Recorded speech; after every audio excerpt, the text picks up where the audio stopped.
Hey, there we are. We are live, folks. Welcome back to another episode of Mountain Bike Q&A. I'm your host, Johnny U, if you don't know that already. Little snafu, I had sent the wrong, spelled his email incorrectly, like a big dumb animal that I am. But I appreciate all you guys here in the comments section. What do we got? We got Seth was here, is hanging out. Awesome. Trail Pimp as always. Seth, how is Snow Valley, guys? MTB Nick. All that stuff is closed now, isn't it? Joshua, Chicken Sendy's in the house, ladies and gentlemen. They got a good crew. My wife is downstairs. Holy cow, as always, Finland, Jarno. Thank you. Oh, we got a Chi-Chi. Hola. Hola. Chi-Chi, that sounds fun. Is that, I don't know if is that going to be a girl or a boy? I don't know. We'll ask in a second. Folks, thank you so much for always the great support of this channel. It means a lot to me. You guys are great. I always babble, but I want to say thank you again for the likes, the subscribes, the comments. Everything has been great. I am on Spotify at Mountain Bike Q&A with Johnny U, spelled with an I-E. My mom wanted me to be different. Bingo. Anywho, I also wanted to say that Sage, my last interview, Sage, aka Trail Sage, has just put out a video on his page of our interview. It's a short, condensed version of some highlights with some extra video. So if you want to go check that out on his page, check that out. Maybe tomorrow around lunchtime or something like that. But stay here for this one because this is going to be great. I met this kid.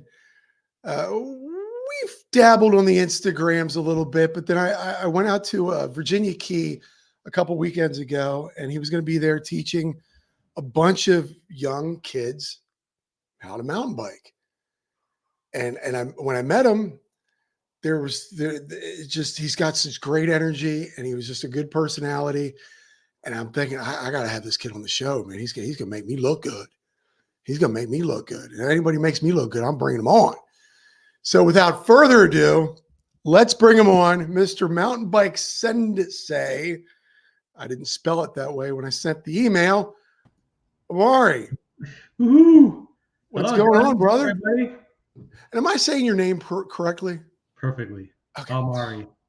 Amaury, okay. When the moon hits the sky like a big pizza pie. Amaury. Wow. Hey, my wife's in town. Wife's here. MTB DNA. You'll see her in the comments. Who else is in here? Seth was here. Trail Pimp. Chi-Chi. Hola, Chi-Chi. You know Chi-Chi? Chi-Chi is one of our trail builders at Virginia Key. Oh, hey, Chi-Chi. Thank you so much. For female trail builders in Virginia Key. The whole crew out there just does stupid work. I love it there. Chi-Chi. Danny Dirtlander. Danny Dirtlander. Him and I go way back. Way back. And then we've got... His father was actually the one that got me into the biz. Really? Yeah, about, I want to say back in, 95, 96. So I had a friend of mine in high school I stayed in tune with, and I was like, hey, what are you up to these days? And I had just got a car, you know, got some wheels. I had a 4Runner, just put on some rims, and I was like, I gotta show my car off to my friend. Passed by his house, and he was like, yeah, I'm working in this bike biz in a warehouse, you know. We saw bike parts for all the bike shops. I go, hey, hook me up, you know, I'm going to college, but I need a job. Like, I don't have any money.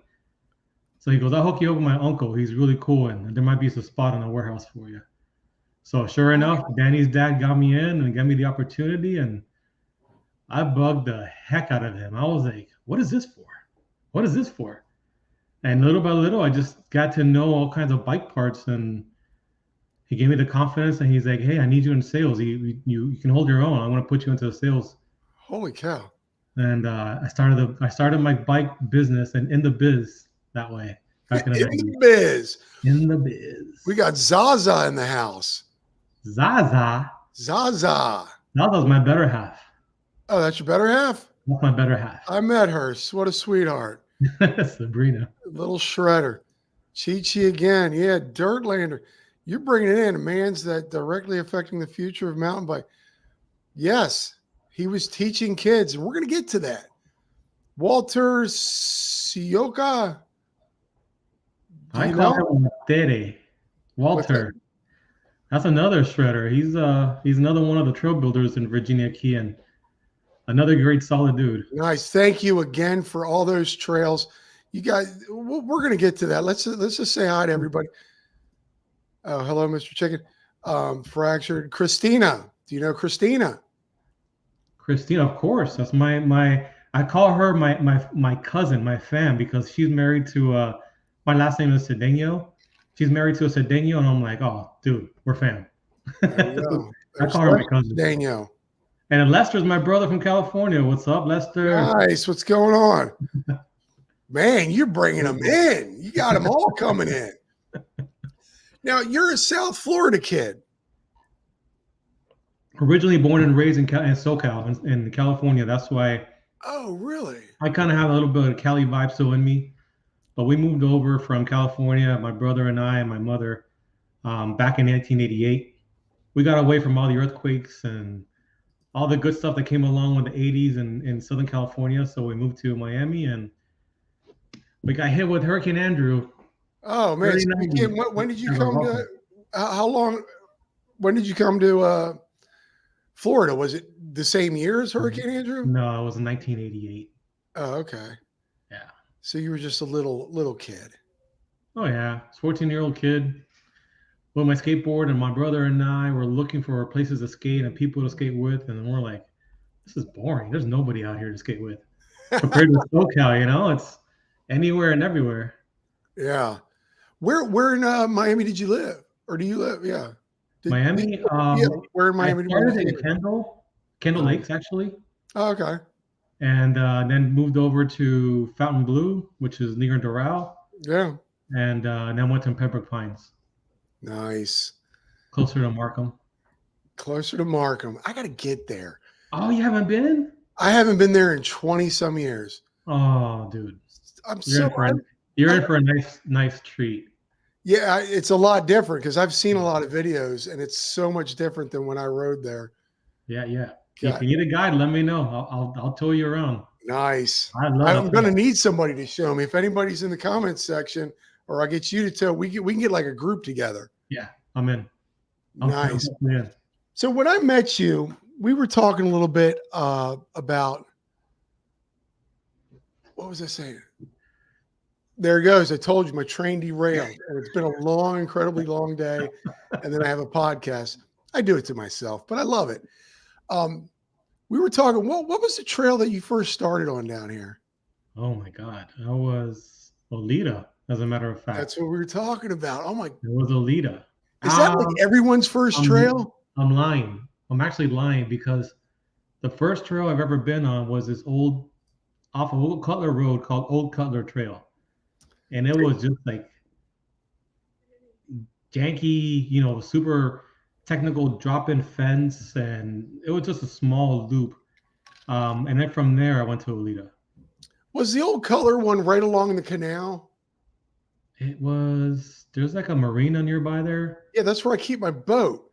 Yeah, I have a boat, and there's a canal that you run along. My buddy took me there when I first started riding. He goes, "Oh, you got to ride," and it really wasn't much.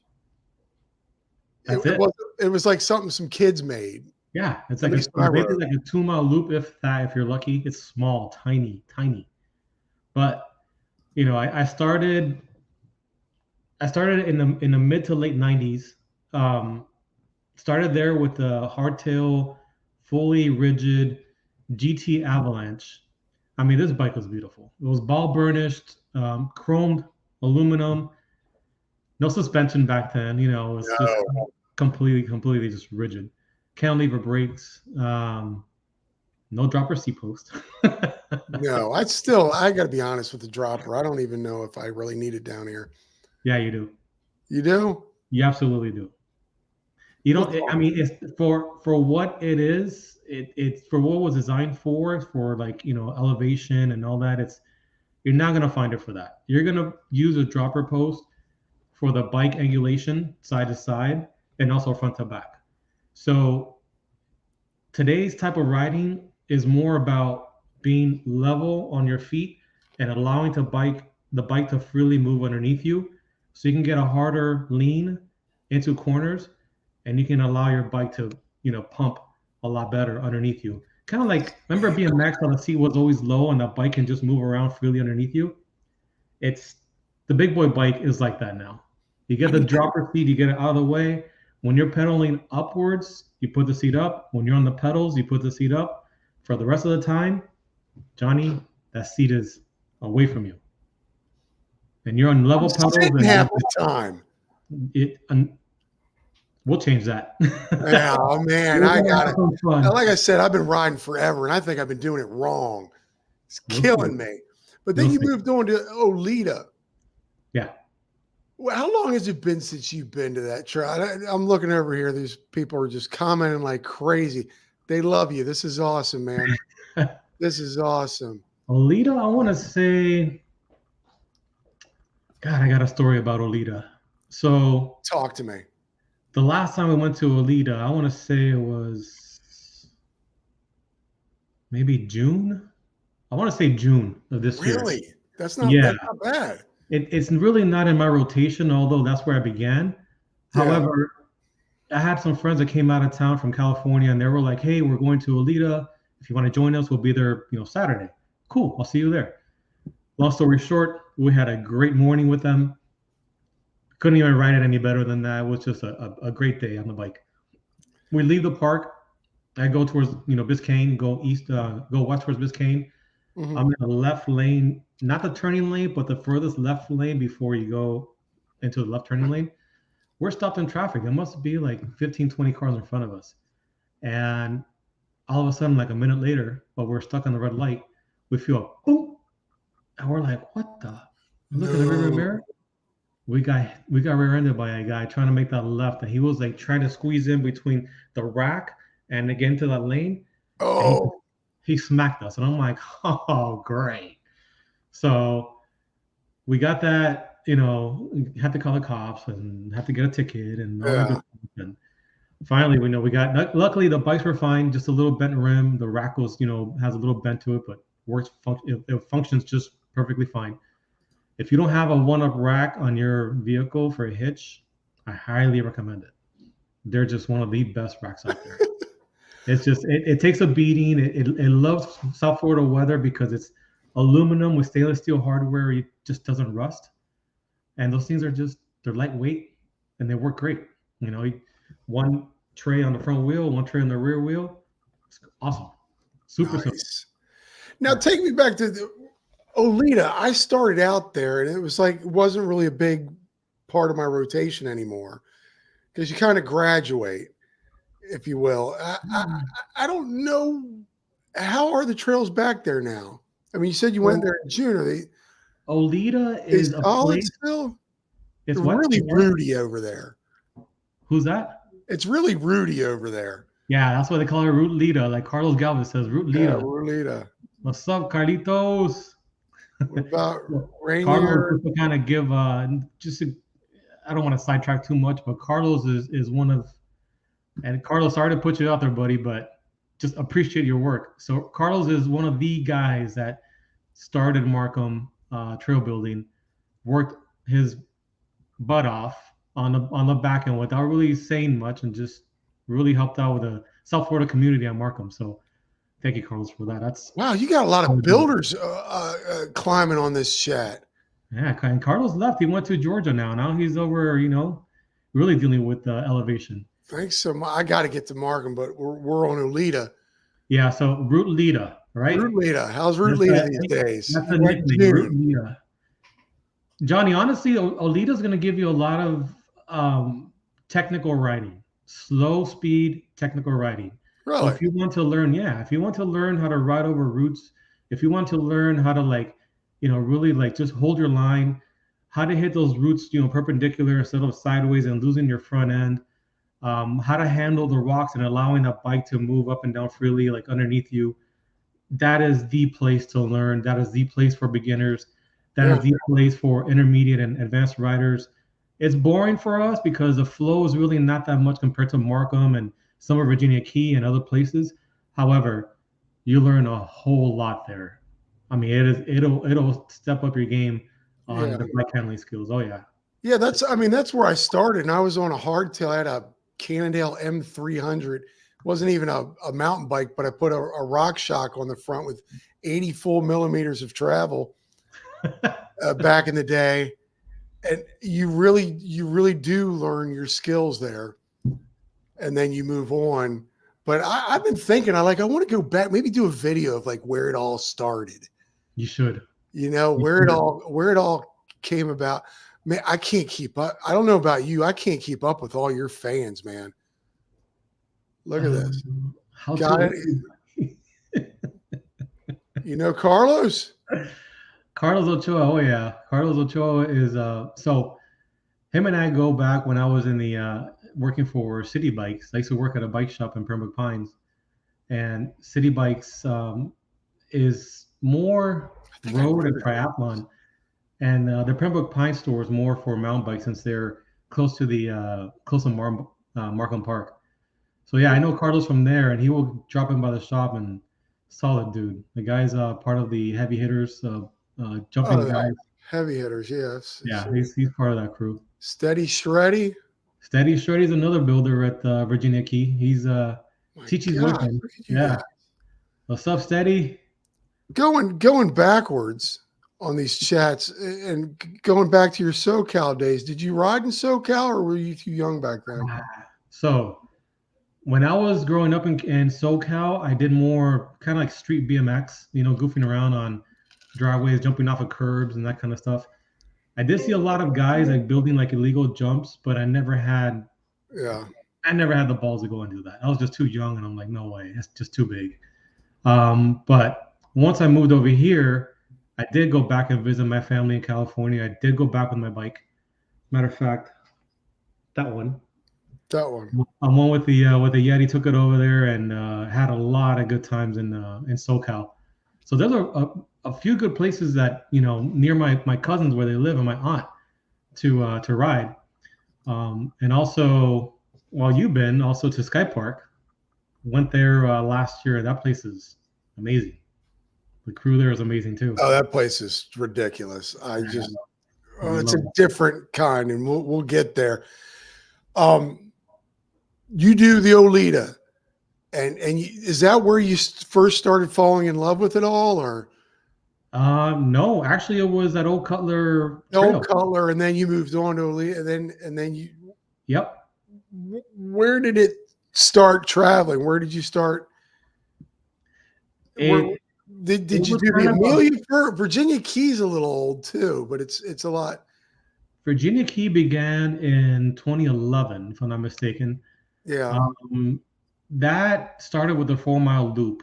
Once I started venturing off from Olita, that was late 90s, 99 actually. I started going to Markham, and I was still on a rigid bike. And Johnny, that's one of those places you go to and you're like, I'm going to eat crap. I'm going to screw up my bike because it's just so technical and chunky. Yeah. It was extremely, back in the days, dangerous if you didn't know what you were doing. And coming off as a beginner from Olita to Markham was a big jump in skills. So I was constantly breaking my bike down, breaking my body into, all kinds of rashes and bruises, and till finally I was like, all right, now I'm having some fun. Yeah, we were talking before this started. Like it's been a long while since I've been to Markham, and I think I need to start venturing out because we talked about it when you were at Virginia Key. I'm getting like trail burnout, and I've heard people talking about this, and like I just need to venture out and take the time because Markham really was one of those where. I would say Markham is probably one of the most difficult trails down here, if not the. I don't want to scare you, right? Because Markham is not what it used to be back in the 90s. Markham has gone from one set of trail building crew to the next generation, And there was a guy there by the name of Richard Butler that was a trail boss. And Richard once told me, he's like, because he would travel to Colorado and other like gnarly places that had flow and, and jumps. Yeah. And he was like, I'm not going to do it now, but the next people are going to take over. I told them I'll hand over the keys if they continue with my dream, which is going to be flow, jumps, and keep some of the tech. So Yeah. the new crew carried that torch and absolutely had just dominated as far as being one of the best parks to ride in South Florida. I would rate, and I'm a trail builder, I'm a volunteer at Virginia Key, but I would really rate Markham Park #1, and then Virginia Key a close second. It's just so much fun at Markham. But the thing is, you cannot be scared of Markham. Markham has green trails. I took my kid there to learn how to mountain bike. Was the green trails at Markham, orange trails for like adapted trails, so you can stick to the green and stick to the orange, and you'll be fine. So once you feel like you're doing well with the green and the orange, you go into the blue, you'll still be out of trouble. There are some sections there you'll be like, I'm not gonna do this. I'll just skip this. But it's a great spot to ride and to progress and to learn. And honestly, Donnie, to not be bored of your rides. If you're getting kind of bored of Virginia Key and Owita, definitely take a trip to Markham. Yeah, I got to get over there, and I got to get to Quiet Waters. Another great spot. That's my girlfriend's favorite spot is Quiet Waters. Back in the day, it was just kind of like a sandy loop. There wasn't much there. What year? Oh God, long time ago. Pre-hurricane or post-hurricane? I can't remember. I've only been there once before, and then I've only been once now, like about 6 months ago. And my buddy, we went late and it got dark, and I only did about half the trails, but I had a friggin' blast there. It's so much fun. Well, I'm going to tell you now that you're on that topic, they have a race coming up in 11 days. And it's similar to what Markham does, where they have a fundraiser, right? Mm-hmm. So all the proceeds go right back to the trails. Doesn't go anywhere else. So if you want to check out the community of what it's like, and if you want to go to Quiet Waters and check it out, I would highly recommend going to check out the race and the vibe. But if you're going to go to check out the actual trails itself, go before that weekend, because it will have the race course set up and it won't be the same layout. It'll be totally different just for the race course. So try to go, if you're planning on going, try to go within the next week or so. If not, go afterwards. But Quiet Waters is great, man. It has a lot of flow. It has some paver sections. It has some really nice berms. It has a nice section in the back where you can actually, if you like to get air, you can get air. Otherwise, you can just flow through the trails. It's a lot of fun, and the cardio will definitely get you. You'll have a good workout just doing one lap there. The cardio anywhere down here gets you. It's just nonstop pedaling. Yeah. I've seen lots of videos. The stage 4 that they just built. That's it. That looks just like fun. I want to get on that so bad. Yeah, it looks like so. What we got? Bottom Quiet. Love new features there. Waters mountain bike chain. There's a new feature that they built. Shark Valley. Yeah, Shark Valley. For anybody who's outside of South Florida, we're doing a lot of South Florida talk. That's just fun if you come down, if you're visiting, to get on your bike. It's a 16-mile loop. It's perfectly paved. It's flat. You're not mountain biking, but you are riding around alligators.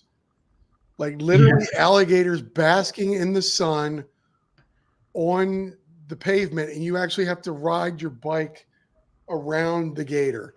I don't know if I'm allowed to say this because I might get in trouble for it, but what the heck?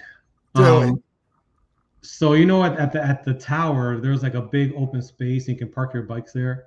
Yeah. Right by the trams where they park, on the other side where the grass is, there was an alligator with, I'll say probably 3/4 of his tail sticking out. Bunny hopped it. Yeah. Were you scared at all? What you were doing? You're like, what am I doing? Scared. I was like, if this guy snaps at me, I'm so dead.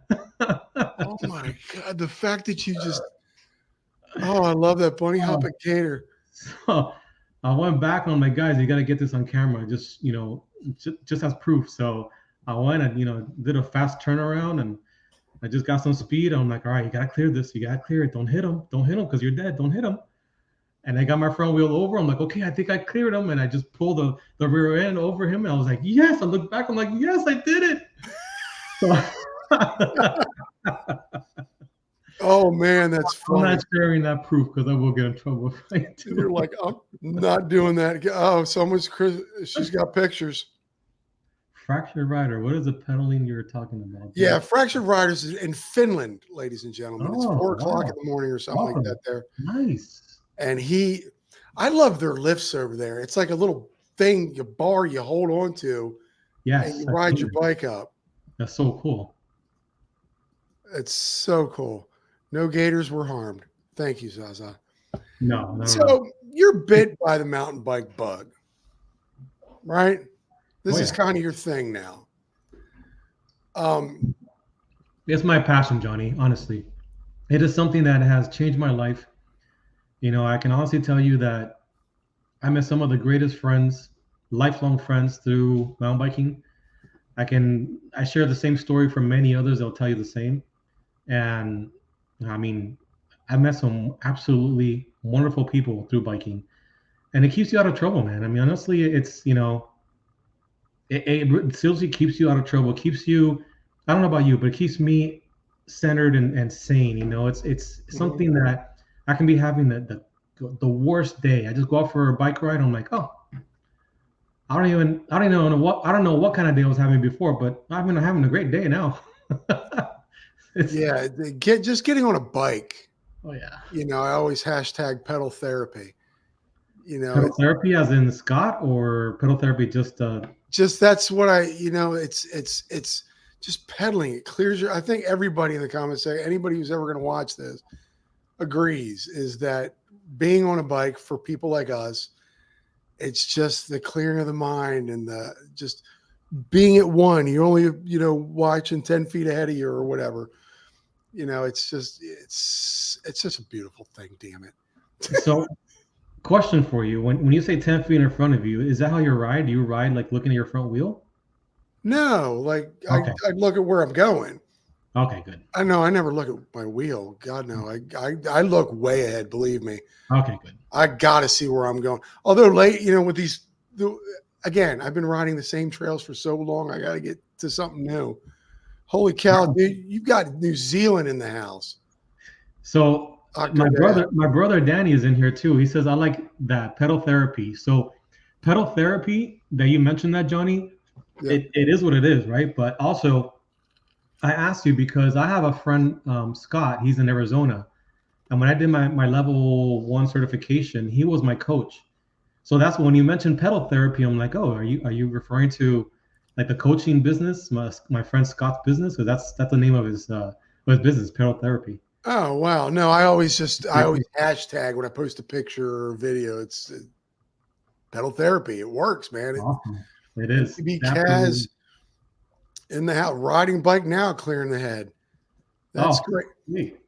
So to back it up, what did you do before mountain bike coaching as a profession? Just always bikes? No. I did a lot of corporate office work. So I began my career in the IT business with computers. I was doing a lot of, actually started from the ground up. I was in inside sales, and I lasted there for 6 months. There was a lot of inbound calls, and I looked around me. I'm like, I don't want to be a lifer answering inbound calls. I'm like, it's got to be something better. So coming from the bike biz, going into the IT biz, I looked around me. I saw that there was a wholesale reseller group right behind me, and I started asking questions. I'm like, hey, like, what do you guys do? He's like, oh, we sell wholesale. I'm like, I have experience with that too. Who can I talk to? And I just kind of started to, push myself further and further until eventually in that company, I was there for 11 years. I started in sales, and went to marketing, went into purchasing, and then from purchasing became a category manager. And a category manager, I got promoted into new business development, where I can bring in vendors to the corporation and watch small businesses grow and help them grow. So it was very exciting, very challenging at the same time. Unfortunately, that company did not last too long. There was some Miami corruption going on with the CEO, Oof. and then yeah, so we ended up parting ways. Everyone kind of like got dismissed from there. I got a very good severance package, and I'm like, all right, see you later. On the So, next run, and then I went into started my venturing into coaching. So yeah. So here you I just, am. it opened up for you. You were like, okay, I'm just done with this. I got tired of working for the man. I just wanted to work for myself and see what I can do. And Let's do what I want to do. This is my love. This is what I love doing. that's Uh, it. so you said I want to be a coach. I was already pretty much helping my friends and my close ones, progress on their bike with Uh-huh. stuff that I kind of like. I like to goof around, as you noticed. I'm always practicing stuff, and you know, I wanted to learn how to track stand. I'm self-taught on track stand, and wanted to learn how to jump, and hurt myself doing that. But you know, got to the point where now I feel comfortable doing it. I'm not the best. I'm not gonna say I'm the best. I'm Yeah. just comfortable knowing where I can hit or what I cannot hit. But definitely got to the point where I wanted to learn. I didn't think about hiring a coach. I will just learn through school of hard knocks. Just say skateboarding. You fall, you hit your shins, or you get hurt, you hit your hips, and you're like, well, I gotta learn this trick. I gotta get back up and do it again and learn it. Whatever I did previously is not gonna work. So that's failure. Yeah. So those are the ways that I learned was basically getting myself knocked down, picking myself back up, and what I did was anyone else trying to learn a new trick, I'm like, hey, listen, this is how I learned. Try this. Try doing it this way. It kind of shortened their learning curve. And I can honestly say, like, I witnessed quite a good number of people around me that rode with me and still ride with me. Some may not. We go separate ways, but you still see the progression. You still see how well they ride, and it feels good to like kind of give back to them and see how they progress, versus you look back and other folks that they don't really want to try, they just want to be in their own comfort zone, and not to say anything about clipless pedals, but they're clipped in, their seats all the way up, they have no dropper, it's just old school cross country style of riding, and they don't progress as much as those that do make themselves vulnerable and drop the seat and get on flats and allow the bike to really do the uncomfortable things, I would say. Yeah. It's funny because when I saw you, I had just wrecked. Got Yeah. really huge views on that wreck. People love watching people wreck. Anywho, I was thinking about this today, and I don't know if this may be right. You're the professional. Um, I have just switched to flats. I've been clipped for 20 some years.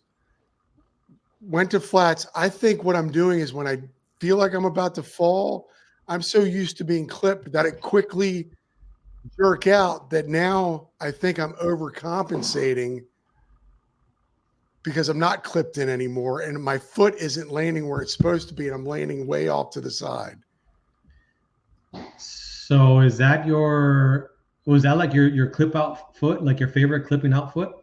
Yeah, my Your right foot's always I'm right footed. so So your left foot forward?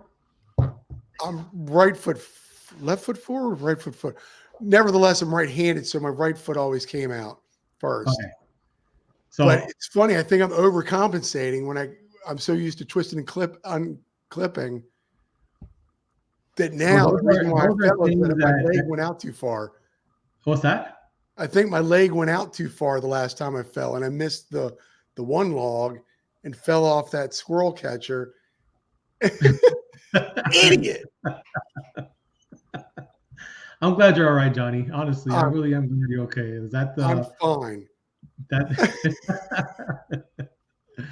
Those are quite unforgiving, the rocks you got there. And Oh no, it was funny when I fell over and people were like, I posted the video and people were like, oh, it looks like you landed in some nice bushes though. And I'm like, underneath that bush was another log that I slammed my back into. I'm better today, but it was been a slow process. oh Big no. idiot. I had the guy that got me into mountain biking, my very close friend Harold. He actually in Alita. We went over a route log over, right? Mhm. And he went OTB, went off to the right. There was a 4x4. I don't know why, just a 4x4 on the side of the trail. He ends up going OTB and he lands his kidney, I think it was his right kidney area, on that 4x4. Oh, And he was, screaming. And I'm like, come on, stop being a wuss. Get back on your bike. Let's go. Turns out he had a hematoma. a hematoma. Yeah, he had a hematoma from the accident. And unfortunately, I cannot get him back on a mountain bike. It was Oh, the last time he ever rode trails. really? He's a full-time roadie though, so he's definitely back on the bike. But He's on a bike. you got to be careful with those, man. That's my thing with Virginia Key, and it's a fun park, and I love it to death. But since Irma came and changed it, Yeah. and it's amazing what they did with it. The trail builders there were incredible and adapted and built wooden. But now you fall off of things. There, you're like 3 or 4 feet up, or wherever you're falling off of stuff. So yeah, so Yeah, it's that, and that's the challenge of Virginia Key, right? It's like yeah, anywhere you go, you're gonna have a particular flavor that the trail builder provides to the riders, and not one trail system is the same as another, especially in South Florida. I mean, yeah, that's where we are so spoiled in South Florida. We have, route rocky section. We have a flowy fast trail like Amelia. We have, technical and flowy like Virginia Key. We have jumps and stuff in Markham, which is, flow also. We have a lot of variety in the 4 park system that we have in South Florida. So each one has its own unique style.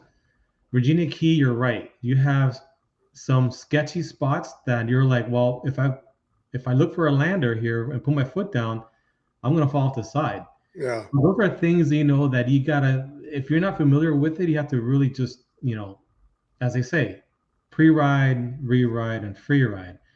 What I do with my students in coaching is something that seems sketchy to them, or they feel that their confidence is not there for that particular spot. I'm like, all right, cool. Let's get off the bike. Let's walk it. Let's pretend that we're riding the bike and let's visualize ourselves. How are we going to do this? What skills are we going to apply for this? And Johnny, honestly, like most of these trails in Virginia Key, what it comes down to your line choice, and also where does that front wheel track, right? Because if that front wheel tracks tight around a turn and you're on that little ledge, where's your rear wheel going to go? It's going to fall off that ledge, yeah, right? You want to make sure you get all those type of features with wide turns with the front wheel, because our rear wheel is going to track shorter than our front. So Virginia Key is a sure tell way of telling you if you're doing it wrong, you're going to fall to the side. Yeah, I've done it a couple times so far since I've gone flats. I got to tell you, you bring up a really interesting point about the trail system down here, and this is for people all over the place. And ladies and gentlemen, Mia from the Women's Mountain Bike Network just joined us. There are so many different, like you're right. You've got Amelia. It's kind of flowy. You got your little roller coaster stuff and lots of pedaling, and then you got your Virginia Keys. Just really got to pay attention. Really got to focus on a lot of that. I can't speak it for Markham and Quiet Waters too much, but there is a very different. Like if you want something, it's here. And you bring that up. A lot of people, I mean, I think nowadays people do know that South Florida does have some great mountain biking. Don't say that too loud, because remember, we don't want too many people down here doing the same thing that we do. People already come here. It's a destination. Oh, nothing like rocks in your skin, your brother says. Steve, spokesman MTB is in the house as well. Um, so you love the sport. You've already been teaching people stuff. You go, let's get certified. Yeah. So How I does was that already process come about? Where do you do it? How does it happen? so there's two agencies that you can go through. The first one is, well, the first one that I found was PIMB, Professional Mountain Bike International, PIMBIA actually, Professional Mountain Bike International Association. I tried to sign up with them first, and I could not find any U.S. any classes in the U.S. It was mostly New Zealand or Australia. I mean, Mm, they're right. international. So I came across BICP and looked up their classes and found that they had some open classes in the U.S. And I was kind of skeptical because I didn't really know who they were, what were they about. But I was like, well, this is a certification. It's going to get me to where I need to go. Let me sign up. So went ahead and signed up for that. Flew to Arizona. Um, Never been there. Fell in love with that place. It's just Yeah. the scenery, the people, the weather. I wanted a perfect time where it was like 60s during the day and 40s at night. Oh wow. It was just absolutely gorgeous. And then that's where I met pedal therapy. I met Scott from pedal therapy. I met a couple of YouTubers you might know of. Dusty Betty was one, and then the other one is Joanne Yates. Hmm. Dusty Betty was in my class. Joanne was the shadow for Scott. Really, really cool people. Ended up basically cramming as much as we could and practicing coaching, practicing the error detection on how people do certain things incorrectly and how that affects them. So that was a really tough challenge for us because we had to detect it, we had to correct it, and then Oh we had wow. to also practice it. Yeah. So I mean, it's once you get certified, it's very difficult to untrain your eyes to not see that stuff, right? It's like if you're pedaling where your foot too far back on the pedal, you're like, oh, that Johnny guy's pedaling with his feet like a little bit too far back on the pedals, and he's almost about to have a shinner pretty soon. Oh And wow. do I tell him or do I kind of like keep my mouth shut because I'm not coaching? But we can't. It's something that some of us we just see it and like, hey, try this. Try putting your foot a little bit further forward and see how that feels. And then you see them and like, all right, that actually feels good, and you're on your way. But yeah, there's certain things that I see like beginners, using their two fingers for brake levers, Yeah. one finger braking. It's a lot of things, Johnny, that you see out on the trails that you don't really know until you become certified or until you're coached. Once you're coached or once you're certified, you really get like aha moments. You're like, oh, that makes sense. And I had my aha moment with cornering, which was for the life of me, like I'm still not good at it, but I'm much better than what I was, before I got coached. Bike body separation is one of the fundamentals, the 10 fundamentals that us coaches teach. And the bike body separation is literally just get your seat out of the way, stand on level pedals, and allow the bike to move freely underneath you. You move forward or back, you move side to side, right. You're basically just freely like on that bike while you're on level pedals.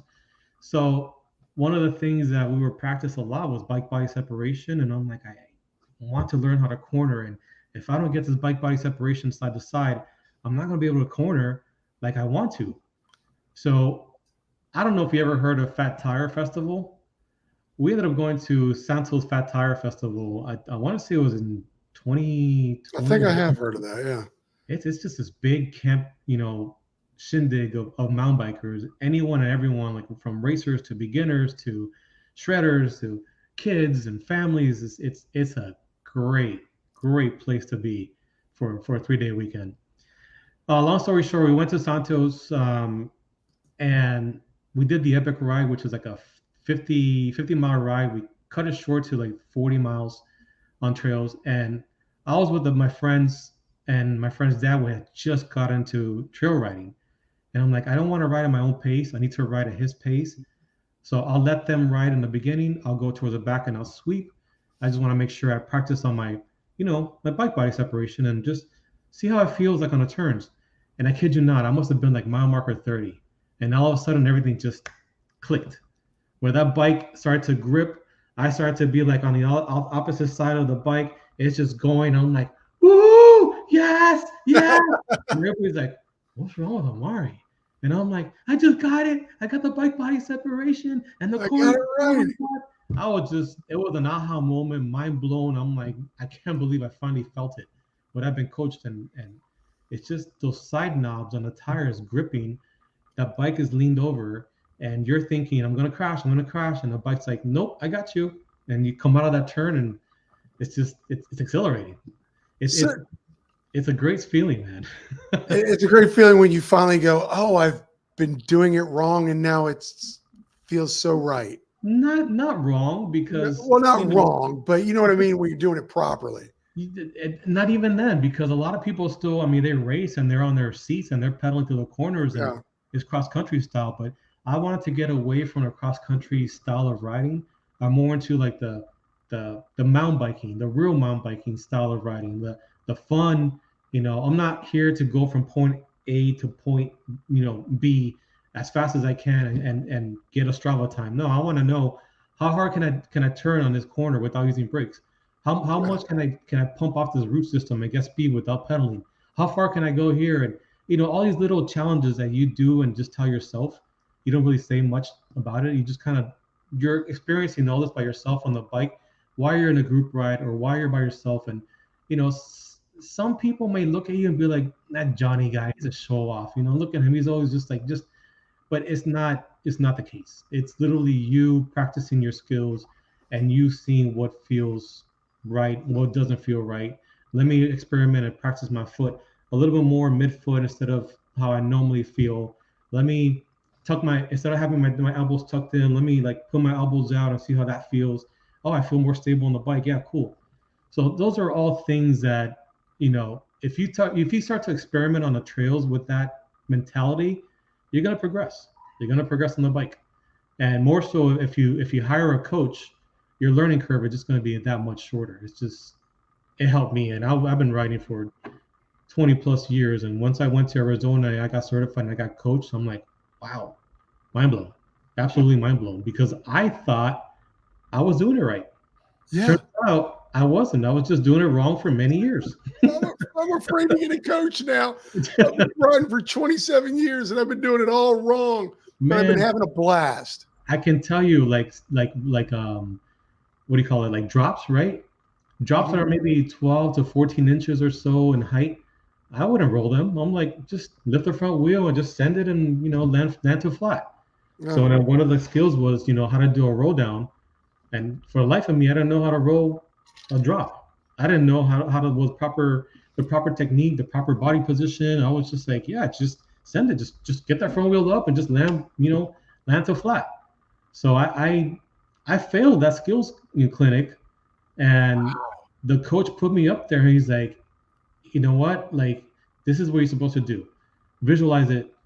Stand up tall ready. Look at where you're going. As soon as you're about to approach that drop, get into your low ready position and just push that bike down and forward and get back to your ready position. And I'm like, oh, I think I got it. So after 5 or 6 tries, I finally got it. And I'm like, oh, okay, now I understand it. But for the life of me, I couldn't do a roll down drop. I would just lift the front wheel and just. Yeah, that's how I normally. I've talked to one person said just it's like you're pushing your bike off of it. Yeah, you're just exactly. Backing up real quick, and you are chock full of info, by the way. I'm loving this. A lot of years. Doing what I love. Were you in a Dusty Betty video when she was learning drops? She probably did something when we coached together. She probably put something together. Yeah, I used to watch her early on. I don't recall, honestly. Okay, because I remember her. She was learning how to do drops out in Arizona. Well, she's out there, but yeah. So I was just totally off the track there. I just thought it was interesting. So you got coached, and then do you get there's a certain test in order to get that certificate? Right. So you must display to the coaches that you understand. For level 1, you understand the fundamentals. In addition to that, you have to know the additional skills. I think it was for BICP, it was a total 19 skills.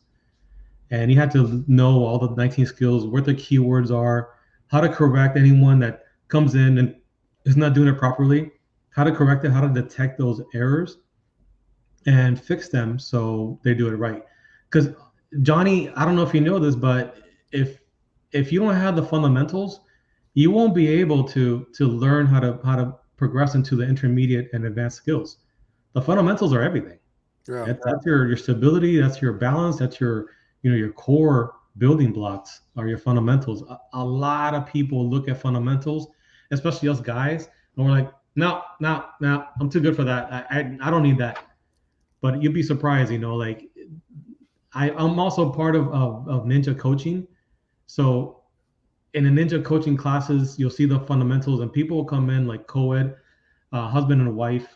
The husband is intermediate to advanced. The wife is just learning, and the guys are like almost like, yeah, I already know how to do this. And then when it goes in time to doing the actual skill, you drill down onto the errors. You're like, well, you're doing this part. Let's try it. Let's try it a different way. I know you're doing it this way. Let's try it this way.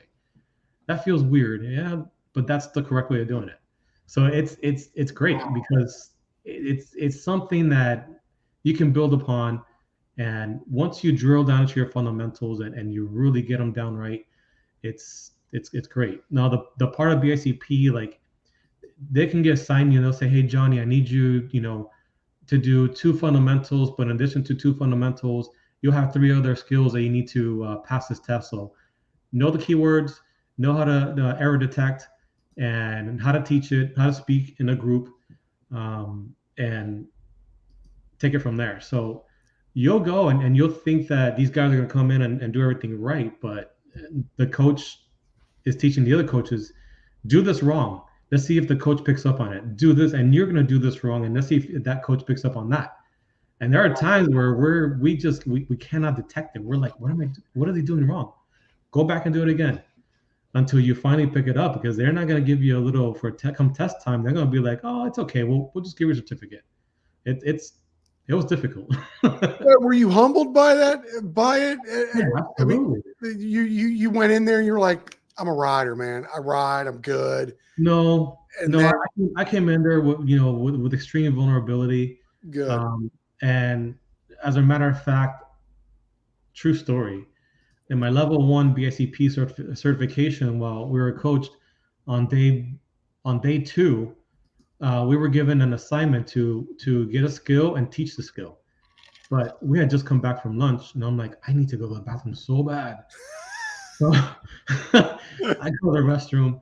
I think I told one person. I didn't even tell the coach. I'm like, I gotta go so bad. I'm like, I'll be right back. So in the meantime, I missed the instructions where everyone was given the instructions of picking the skill and teaching the skill. Mm-hmm. I come back and I'm just like, I look around, I see everybody head down and they're all writing a piece of paper. And I'm like, what's going on? They're like, oh, you're supposed to teach a skill. I'm like, oh, okay. So I go and grab a book and I'm like, I'll teach cornering. So I started writing down cornering. It's like, oh no, so-and-so has cornering already. You need to figure it out. And I'm like, how? Like, how do I know? He's like, wait, you didn't pick the skill out of the hat? And I'm like, skill out of the hat? What are you talking about? You're like, and I'm son of a. oh crap, no, because I was in the restroom. I'm like, oh my God. So long story short, it was already 15 minutes or 20 minutes into it. And I just told the coach, I go, hey, listen, I was in the bathroom. I understand that I missed the assignment of picking the skill out of the hat.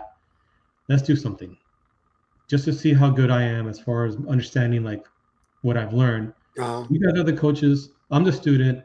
Give me a skill to teach, and I'm just gonna wing it. And they're like, oh, what do you mean? I'm like, yeah, give me something, and let's see if I understand it correctly. As far as what I studied, let's see if I got this. Because at the end of the day, you guys are the coaches, and you guys are gonna correct me, and you guys are gonna, annihilate me if I'm doing something wrong. So let's do it. And they're like, man, we've never seen anyone do this before. Like, this is gonna be fun. And I'm like, oh my God, what did I get myself into? But I ended up basically assigned a skill. and I didn't use the book. I just went by memory and tried to use my keywords and error detection. And it wasn't easy. It was extremely difficult.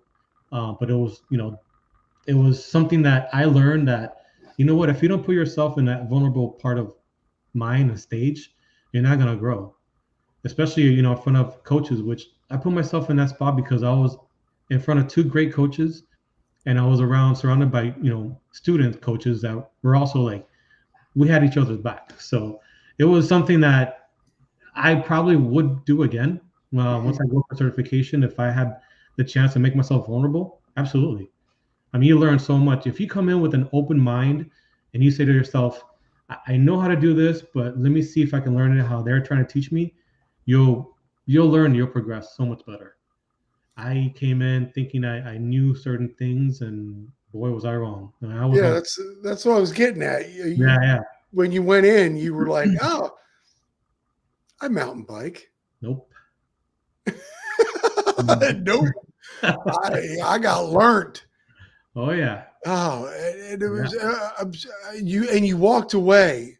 When you walked away from that whole experience of learning and getting your certificate, that's when you said mountain bike sensei.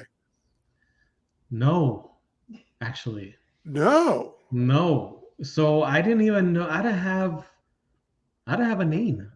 I didn't have a name at all. I was just kind of like, okay, well, I'm certified, so now what? Right? I mean, there's Interesting. many steps to take, and different avenues you can take, with that certification. You can be a mountain bike skills coach. You can go and do other things. I mean, you can do kids, you can do women's, you Mhm. can do co-ed. I mean, there's a plethora of different avenues you can take on that. I personally, um, my name was given to me by one of my friend's daughter, believe it or not. Really? Yeah, we some of my friends at Virginia Key trail building, because I put in some hours over there. I became friends with quite a few people there and their families, and got invited over to my friend's house, which is a trail builder there. And his daughter goes, "Hey, I got a name for your business," and I'm like, "A name for my business? Like, how does I think she was 7 years old back then, or 8 years old? How does an 8 year old girl come up with a business name?" And I'm like, "Whatever, you know what? Cool. What is it? This Give should it be to me. interesting." So she goes, "Mountain Bike Sensei," and I'm like, "What?" I'm like, "I love it." So yeah, no, I ran with it. I was just like, it was originally like yours, how you had sensei without the D, and I was just like, I want to start getting Sendi. I want to start teaching people how to get Sendi, and let's just put sensei. It's pretty cool. So that's how I Get started off, and I just getting I gave a Cindy. lot of thanks for her. I always still do. To this day, I still thank her for that. Oh, And that's her funny. parents. Where was the one I had somebody. What's Amaury's favorite Oh, is thing? it now that you're a coach? Is it tough to turn the coach off? Two Yes, wheels on dirt wants to know. Like, are you always 100%. looking? No, you just can't turn it off. You're like, no, I got to tell you how you're doing it wrong. No, And you people are like, can't. no, don't bring him again. He's just constantly telling me I'm doing stuff wrong. It's a very fine line that you balance on, because you want to be responsible for someone's crash or teaching something, and then all of a sudden they're like, well, Johnny told me to do this, and he's certified coach, and then I fell, and then I ate crap, and here I am injured, and you don't want to be that person either. So it's hard to turn it off, but at the same token, you don't want to be that person to be like constantly coaching people. It's not everybody wants to be coached. Just want to have, Um, yeah, but if just you, want to have fun. what's that? Just want to have fun, Amaury. Quit telling me I'm doing everything wrong. But it is obvious, like you're seeing something that's really bad, and that person's struggling with it, and Yeah. it's just something simple like someone's coming into a turn into a corner and they have their inside pedal down. It's like you really don't want to see them like pedal strike and then eat crap, on the turn. So you're Yeah. gonna be like, hey, how about try level pedal and see how that feels on the turn, and then eventually they'll figure out how to put in that outside pedal, put the weight on the outside pedal to get more traction on that rear wheel. But you can't be a coach all the time full time.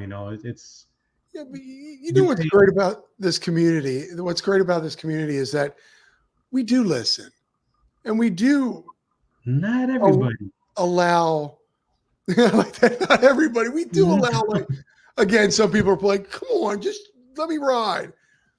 But I mean, I would love to ride with you constantly. I'd probably be a hell of a lot much better rider. Let me know. It's one of those things where like, shit, I'm going with Amaury, man. I'm riding so much better now. So you got level 1. When did it kick in? Then you go, I want to do number 2. When did I want to do number 2? That just sounded really bad. That same when did year, I want to get to level 2? That same year, I was like, you know what? This is not enough. Like I need to know how to teach the stuff that I do know, but I want to make sure I'm certified to teach it. So I'm going to go for level 2. So I went for level 2, BICP level 2. And then I decided to push it further and do PIMBY level 1. So I have huge goals. I don't want to, spoil what my plans are, but I do plan on giving more to my students, anyone that rides with me as well. I'm planning on giving more to them, and I'm actually really looking forward to more progression. Nice. So, but from level 1 to level 2, like what was the difference in the coaching that you got and what you needed to know for anybody who would be interested in becoming a mountain bike coach? So between level 1 and level 2, level 1 has, almost 20 different skills from BICP to learn, to practice teach, to error detect. So from level 1 BICP, you can pretty much teach beginners and intermediate off the bat. Same thing with level 1 PIMBY. It's the major differences are there's one that teaches more about how to teach, and there's the other one that teaches you more about the skill itself. Oh, So okay. there is a difference. So yeah, teaching someone is difficult. Yeah, it is. It was not easy, but it was totally worth it, honestly. Would I do it again? Absolutely. Yeah. But I'm now trying to recuperate some of the funds, because they're not cheap. The certifications are quite costly. Oh, really? Yeah, they're anywhere from $600 to $800 per certification. So wow. I've invested quite a good amount of money in that, and I'm looking to recuperate more from that. But most importantly, I really want to get more people skilled by Sensei. So I'm working on my dirt dojos, which are my classes. Dirt dojos, I love that. Dojos. Yeah. You just took that little girl's thing and just ran with it now. I love it. Yeah, I can't take credit for it all, honestly. I have a very great, supportive group of friends. I have a tight knit of friends. I used to have a lot of friends. Now I have a very small circle that's just amazing friends.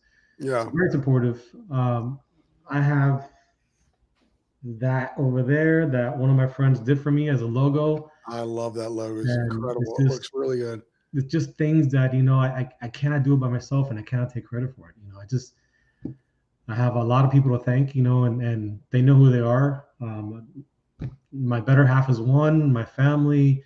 I've got Q Squared Interiors, Chris and Jess, which they're interior designers that, they're like family to me. I've got the Trail Builders at Virginia Key that also have supported me throughout the years and helped me with the name. So I can't take credit for myself, Johnny. Honestly, I can't. Josh he wants to go to a dirt dojo. Who doesn't want to go to a dirt dojo? Now you got your level 2 at a place we've been to together. Not together, but we've been to. Yeah. So I saw that one. I saw the opportunity, and I saw I've always, okay, let me just start from the beginning. So I knew about Sky Park since I was a kid. Yeah, we have Where is it? Where is it, it's the folks? one with He's got the his. let's It's see. isn't it the picture with you? Oh, here. Hold on. I'm pulling up Oh, his. there it is. Right there, Sky Park. I'm pulling up his. Oh man, I'm messing up big time. Right there. There you got your certificate at Sky Park. There you are with all your boys track standing. Yeah. Eh, so you knew about Sky Park? I knew about Sky Park since I was a kid. So Wow. Sky Park, when I was growing up in California, it was before Disneyland. It was Sky Park. It was Santa's Village. So as a kid growing up in SoCal, I was like, I want to go to Santa's Village, and my brother and I think we went once, and it didn't go it didn't go well for them. Like Disneyland came about, and they just kind of like took over that market share, Yeah.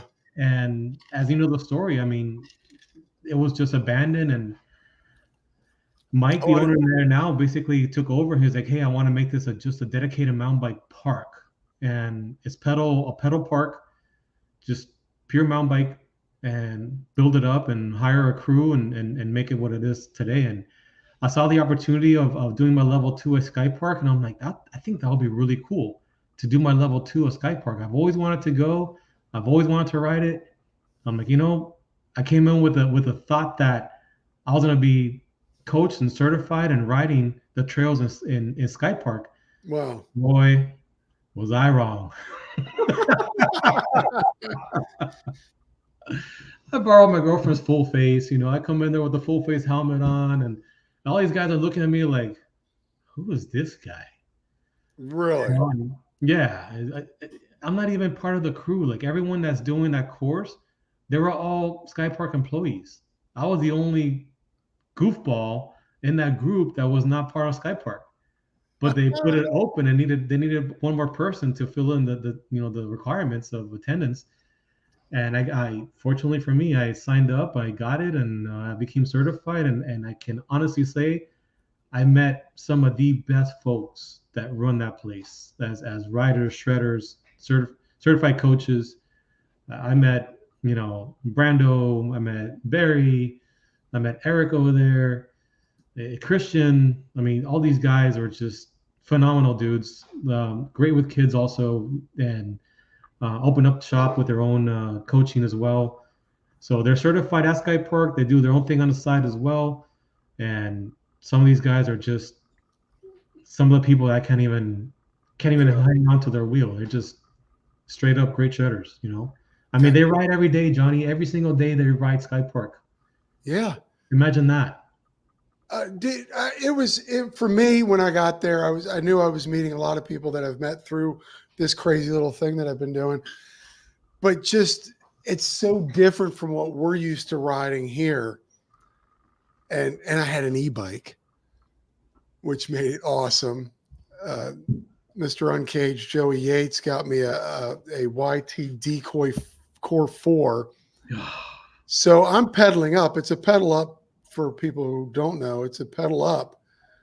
And I'm just one handing it, just chit chatting, talking, going up. But then you drop that seat and you don't pedal again. Yeah. And it was so amazing. I was like, and I've done downhilling in Jackson Hole, Wyoming, plenty of times. Okay. But it was the energy, the people that were there, the drinks at the bottom of the hill, and the wife's throwing axes up there's so much. It really is. And if you're a mountain biker, it is a Disneyland. It's such a good vibe there. I love that place, and people there are great. It's just, yeah, what I like the most about that also is that they close Sky Park. I want to say it's Monday and Tuesdays, or Monday, Tuesday, Wednesday, but every week they close it down for trail maintenance. Trail maintenance.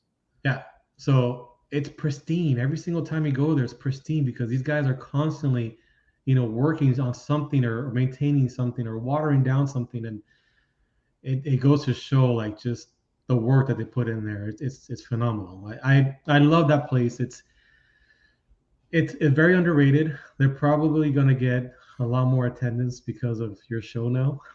Stop. No, and when you went out there to get your certification and being a South Floridian, going back to the certification, were you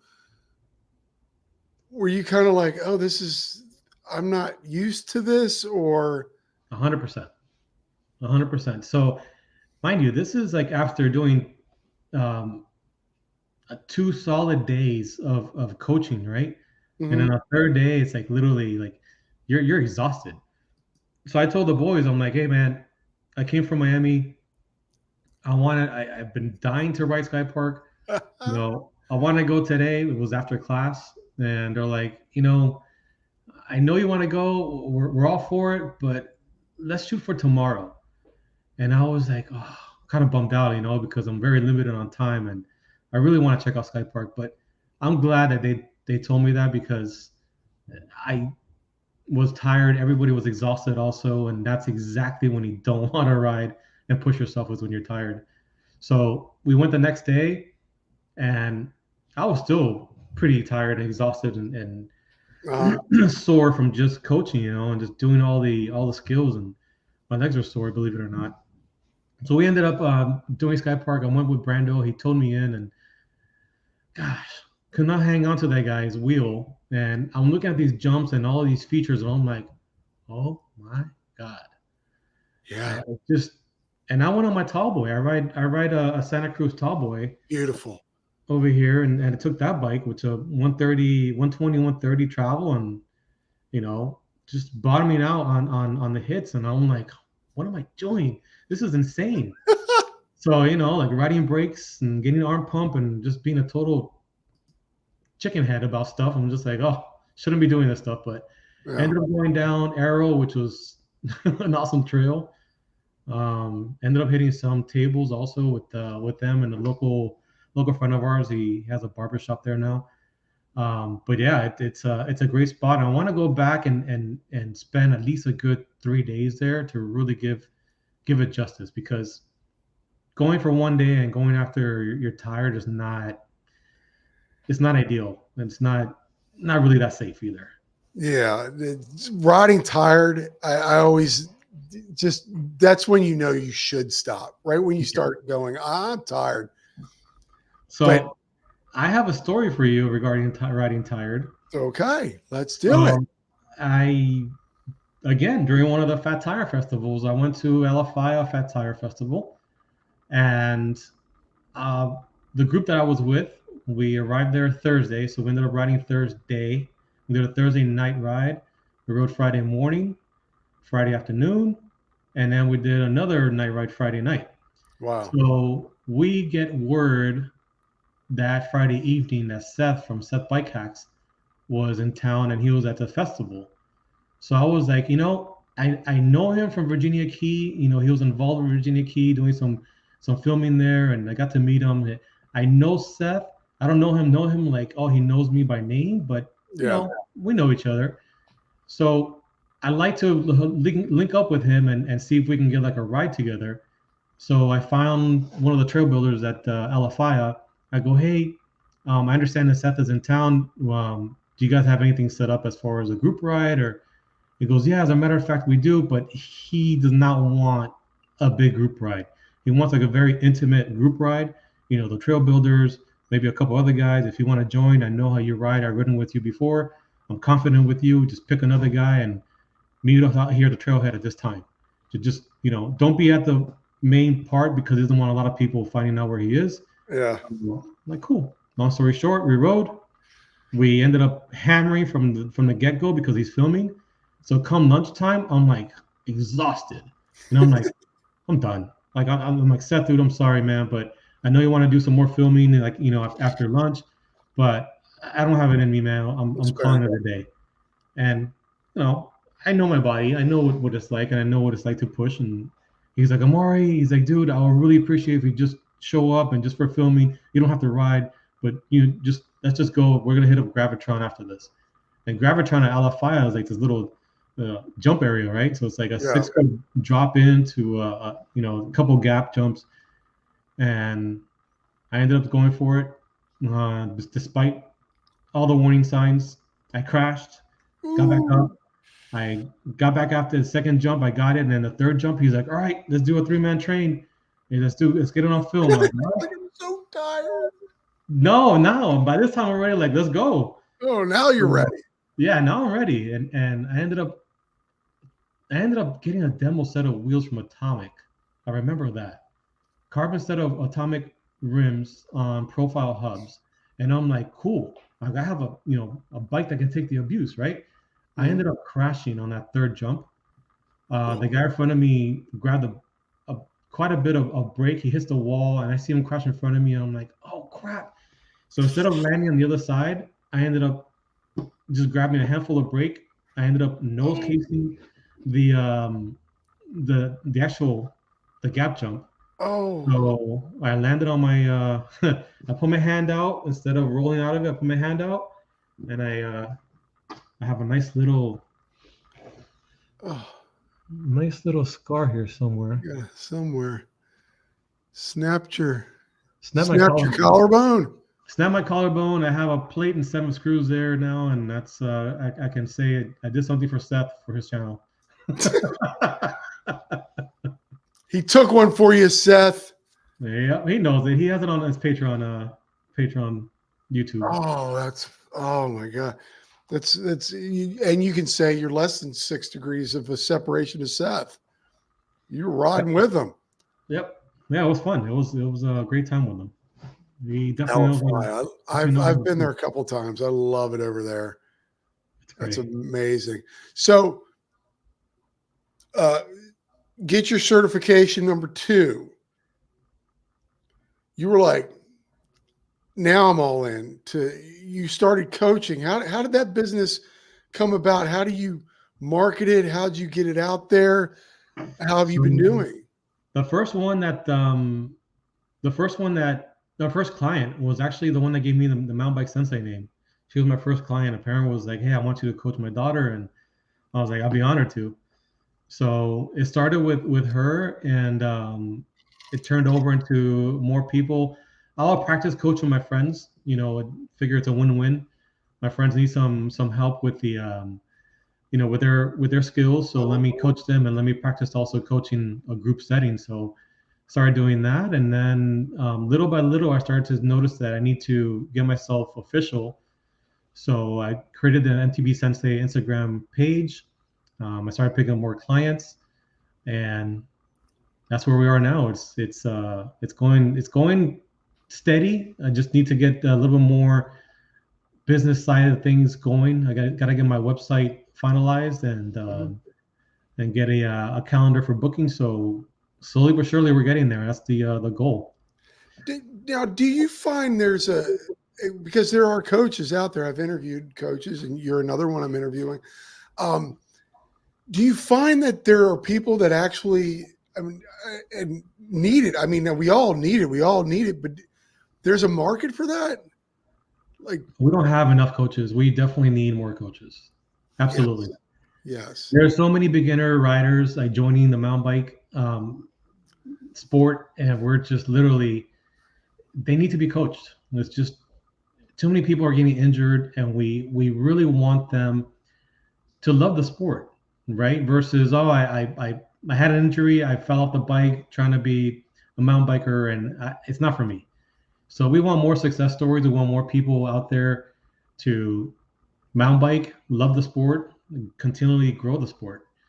And I'm pushing that forward with my business. I know that Ninja MTB Performance is also doing a great job with getting people on there. So we have many coaches throughout the states. So we have many coach friends also throughout the states. But honestly, it's not enough. We need more. We need more people signing up and getting certified.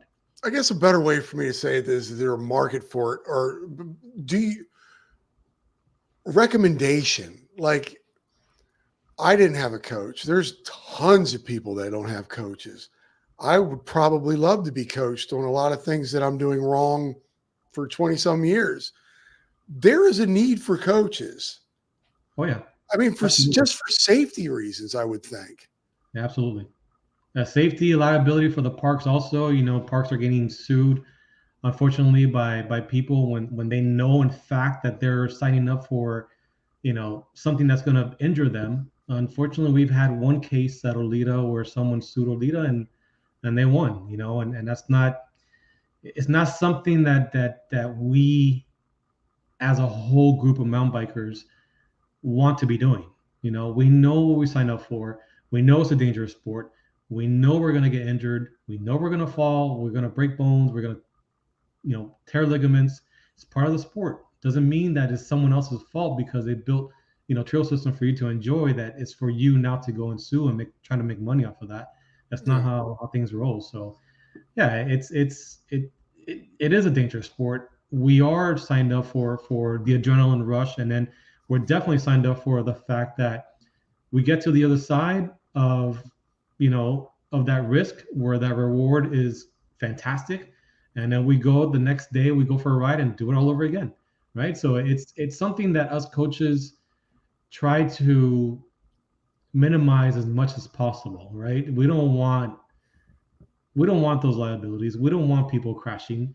Yeah. Are they going to crash? Are we going to guarantee that they're not going to crash? No, not at all. They are going to crash, but that learning curve is going to be much shorter, and they are going to crash much less by being more stable on that bike, being more confident on that bike, learning how to do the skills correctly.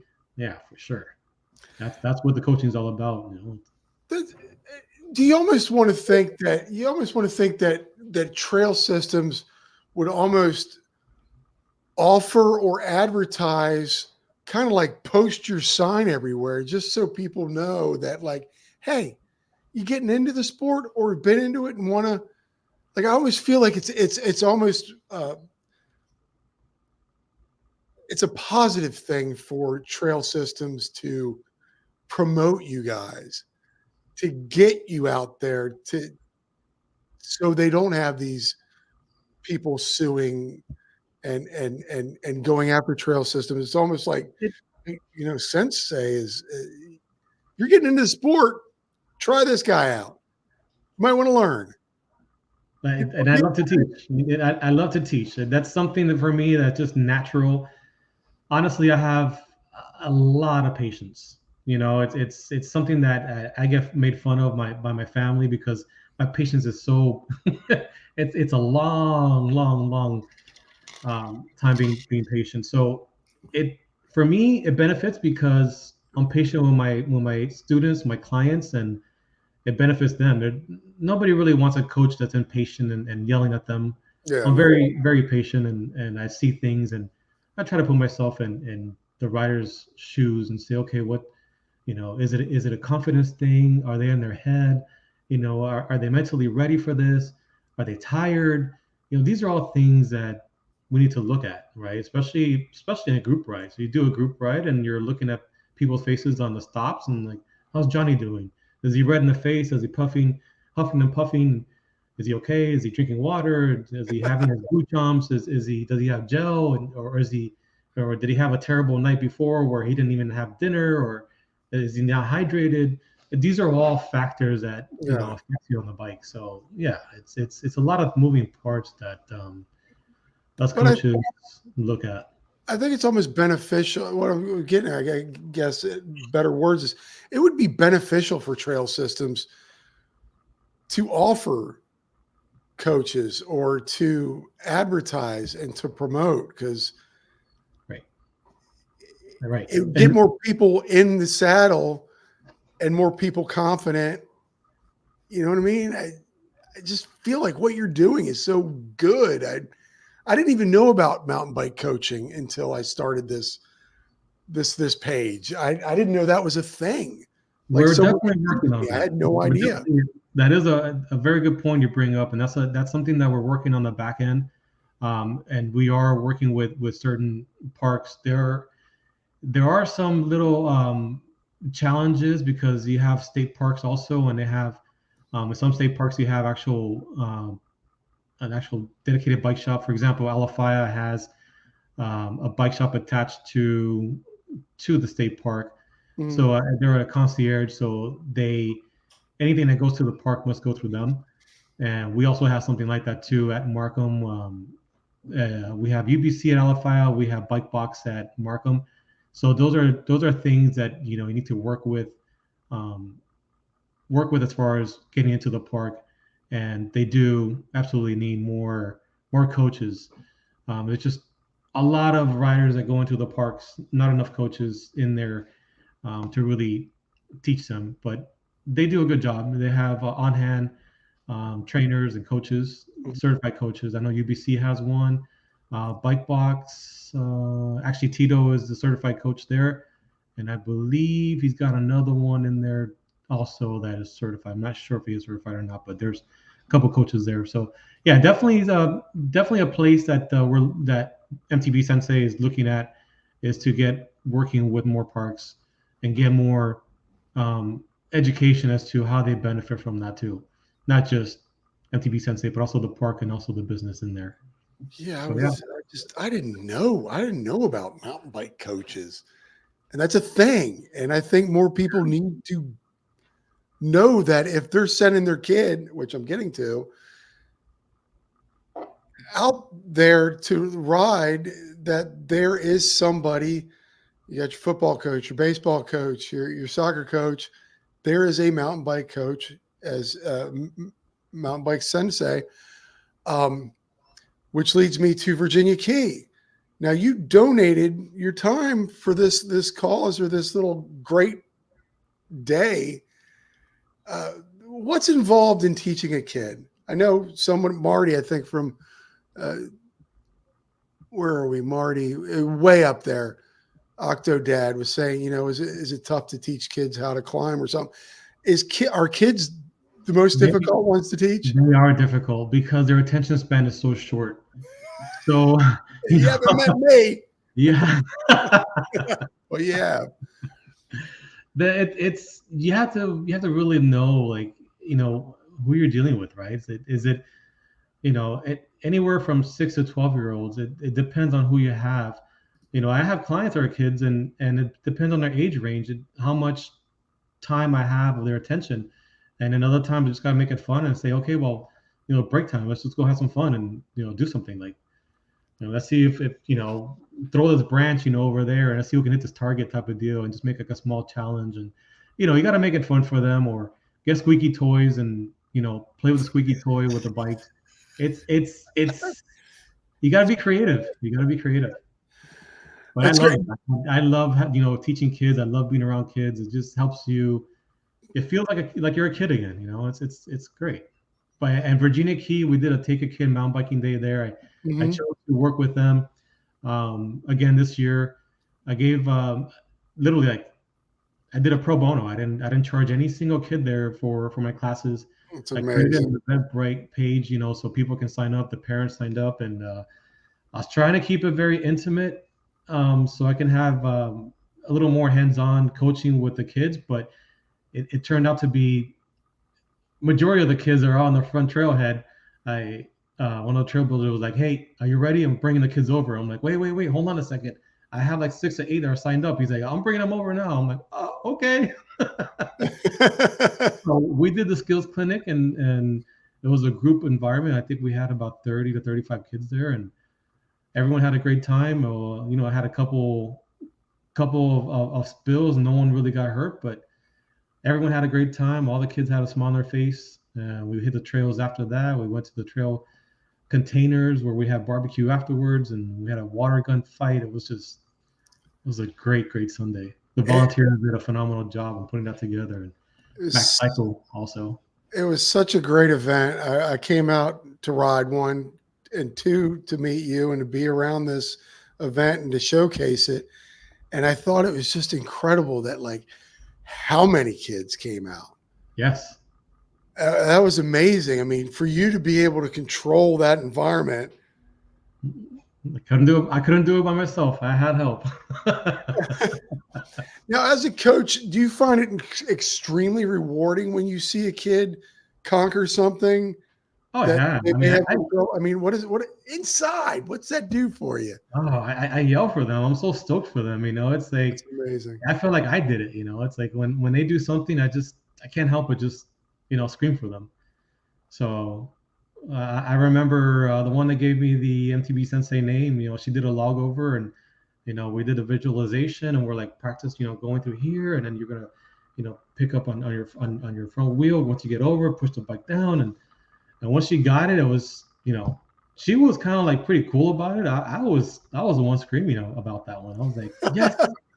So it's very rewarding. I love it. Yeah, there's got to be those moments when you're like,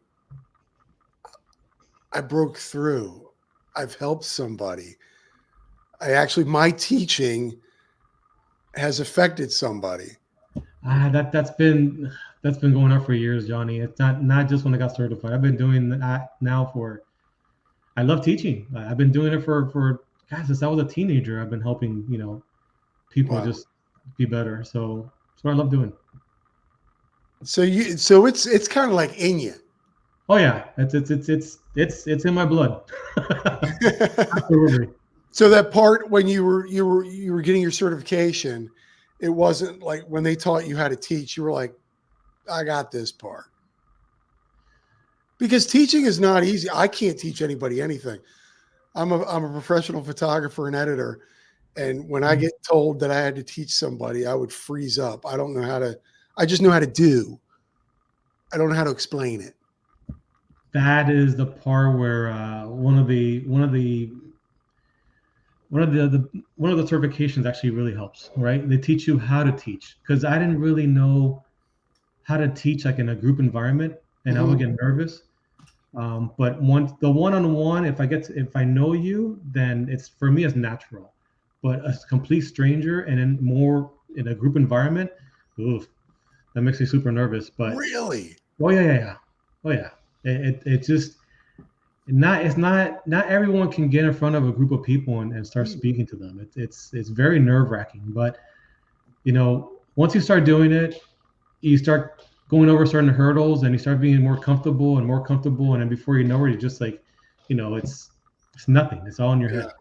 You're such a good talker. Thanks. I mean, you're great. As a coach, do you have a moment as a coach? Do you have a moment where you were like, it's been a long day, dude. I've been up since 6:30, maybe even earlier than that. Let me get this out. As a coach, has there been a moment where you patted yourself on the back and really felt great about yourself and what you're doing for this community? Yes, I do. It's very rewarding in the sense that you see progression. You see how people, they're fighting with themselves in their head. Like they're telling themselves that I can't do this. They don't say it out loud, but you see it in their body language, and you kind of pick up on that, and then you tell yourself like, I gotta go talk to Johnny. Like Johnny's having some internal talk that's not helping him on the bike. Let me go over there and right over there and not make a scene, but kind of like, hey Johnny, what's going on? I noticed that you're having trouble. I don't see myself doing it. I'm like, you got this. Like I know you have this. You have the fundamentals. You have your body's position. You have your equally weighted pedals. Like I know you have this in you. You just gotta believe in yourself, right? You gotta put yourself in that ready mindset, and then all of a sudden it clicks. It just clicks on them. Sometimes that's all it takes is just someone to just believe in you for exactly for what and who you are, and say, I know Johnny can take good photographs. I don't know why he's in there in his head saying, no, I can't take this. This is too dark. And you have it in you, and a lot of people have it in themselves. Many times they don't believe in themselves, and they just need that coach to just say, hey, you've got this. You absolutely have this. This is just something that you're in your head about, and maybe we need to step away from it, or maybe not. Maybe you just need a little added oomph, to just push you and just say, you got it, and they get it. You just gotta. It's a fine line too, because you can be there and push someone to say, Yeah, just send it. That's Yeah. all you do. Just get some speed and just send it. No, you don't want to be that person either. You got to make sure that they have what it takes skill wise to do the feature, Do the right? thing And that trying to teach you. yeah, and then sometimes you gotta stop and just, hey Johnny, like you're having a trouble with this drop.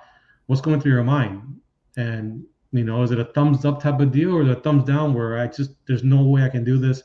My skills are not there, and we as coaches will know if that person's ready to do that or not.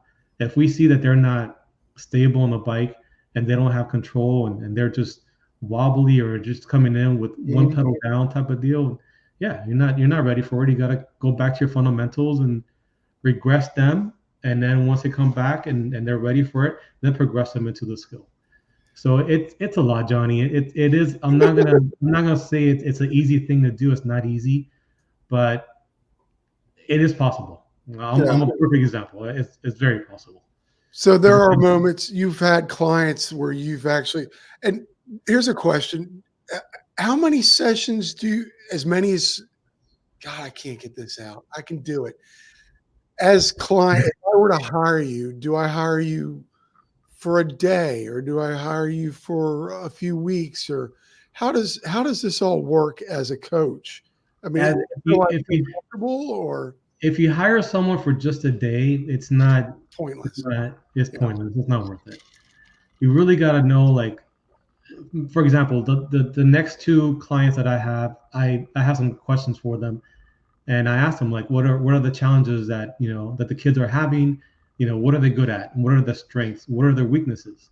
And then from there, I can build a lesson plan for them. Are they going to learn in one day, one lesson? No.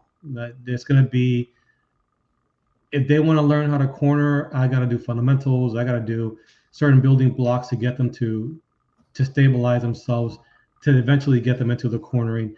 If they're climbing, it won't be one lesson. It's going to be multiple lessons. Yeah. So it depends on what that rider is really trying to achieve skill wise. Are they just into the sport and they just want to get into the fundamentals and then see if that's something that they want to do and mountain bike, or is the person already like an experienced rider, they're let's say intermediate to advanced rider, but they don't feel confident with their cornering skills. They feel like they're pedaling too much and they're sitting down, and they want to learn how to really like rail a corner faster. Those are all things that I'm going to look at, and I'm going to assess the rider and say, does this guy know how to stand up on the pedals, or is he just a sit down type of guy? If Yeah. he's a sit down type of guy, I got to bring him back into fundamentals and then build up the skills into the intermediate. I cannot teach an intermediate skill without the fundamental parts. So So, it's a lot going on. It won't happen just in one sitting type of deal. and then like someone could hire you, like say me, I'm not much of a jumper, Hmm. and I just want to learn to jump. I could hire you just for that.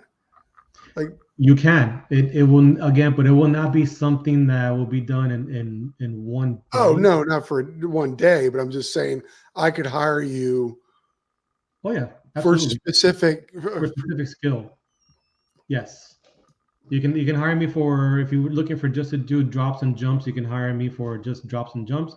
Oh, okay. And if I feel that you are already, the fundamentals are already there, and you're stable, and I can actually get you into, front wheel lift, rear wheel lift, and get you to bunny hop, and then do all the necessary parts for the anatomy of the jump, which is the arch.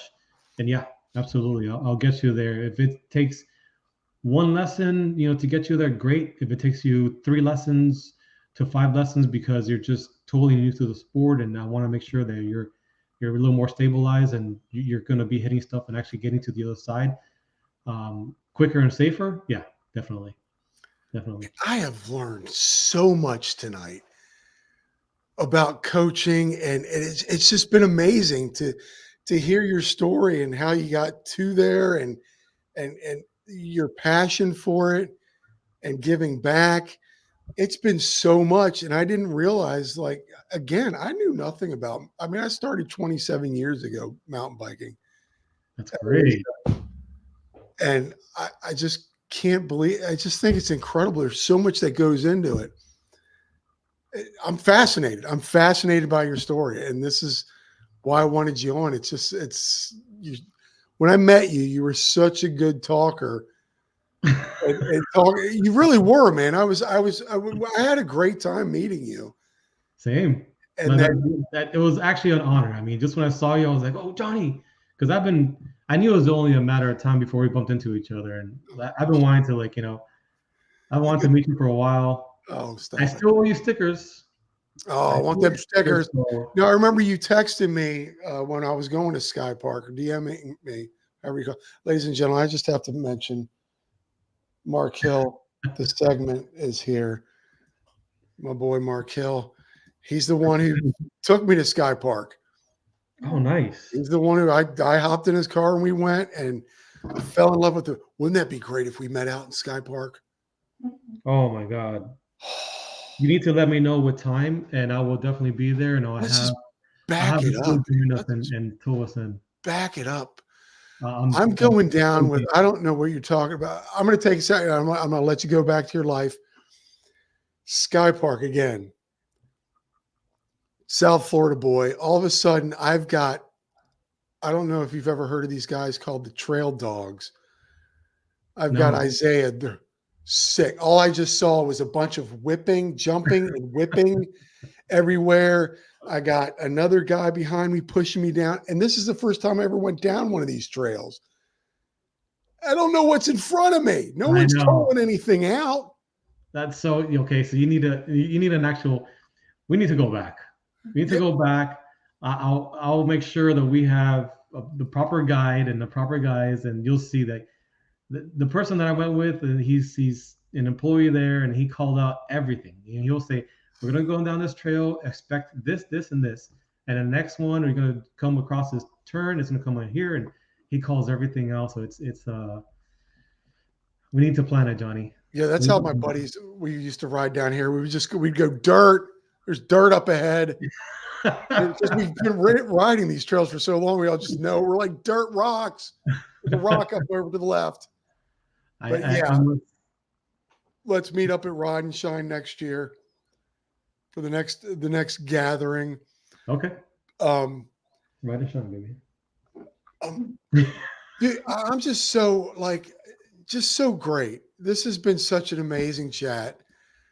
And I got to be honest with you. You said you were kind of nervous. There's no nerves. You had no nerves. Yeah, I was very nervous coming in. You just No, made it easy for me, and I have to thank a few people that told me it would be great as far as you make it really easy. You had someone here before Coach Rosie that told yeah. me I'll be fine and that you're easy. So got to thanks to Those her girls being are a friend of mine. mountain bike chicks. Those girls are crazy. I love them. No I can't fun. wait to meet them. We were going to meet them at Virginia King. Um, Thank you, Chi Chi. It wasn't just fun to watch. It was incredible to chat and to learn so much. I've absorbed so much from Amaury here. A really great show. Thank you. Worldwide audience, ladies and gentlemen. Finland, Jarno, thank you so much. Get back to work. He's on his lunch break, probably. Thank you so much, Amaury. Before I let you go, what can we expect or what can we wait to see or do or hear from Mountain Bike SENDSEI? What's in the horizon for you? So I have an announcement to make that not many people know. So I chose to not say this to anybody that I did not meet personally. But now that we're here, I'm going to let the South Florida community know that I have moved to Central Florida. Dun, dun, And now, dun. dun, dun, dun. So now I'm closer to some bigger trails and more fun. So I'm closer to the ABC trail system, which I've been planning for many, many years. And finally, the opportunity came this year, and I'm in the Tampa area. So, yeah, ABC. whenever you want to come and ride Alafaya or Bomboyet or Oh, Carter boy, Road, yeah. Or where? Carter Road. Ah, I've been to Bomboyet too. I'll That's be a your guide. lot of pedaling. I'll be your guide and I'll show you around, Johnny. Dude. He's in Central Florida now, folks. If you need a mountain bike, his stuff's down there. You can just go to Mountain Bike SENDSEI on Instagram. You can book through him. Mark Hill wants to LFI. He wants to hit that one. Anytime, buddy. We're waiting for you to come down. We've got a coach here, right? The segment, you have to hit this park system. It's something that's going to be mind blowing to you, because you won't believe that a flat state has this type of riding. It is just probably, I would say, rated the #1 trail system in the state of Florida. Steady Shreddy says, "What?" LFI. There you go. Amaury, I can't thank you. It has been a great honor and pleasure chatting with you tonight. Pleasure was mine, bud. I've learned so much. So thank you so much. All of his information, which is his Instagram. Are you looking to do a YouTube at some point, or? Yes, I am. I'm looking to do a YouTube channel. I'll be picking your brain on that one. So I'm more on the coaching side, obviously, and get more social audience out there. So I'm looking to grow the channel as far as the Instagram. And if anyone needs anything, booking any particular lessons they want to learn for skill-wise, you can reach me on MTB SENDSEI on Instagram or on Facebook, and we can plan from there. Beautiful. Stuff's down here. Thank you so much, man. I can't thank you enough. Thank you, Johnny. Thank you guys in the chat for watching. Thank you for watching or listening on Spotify. I appreciate it. Now, if you can, folks, go get your bikes dirty. That's right.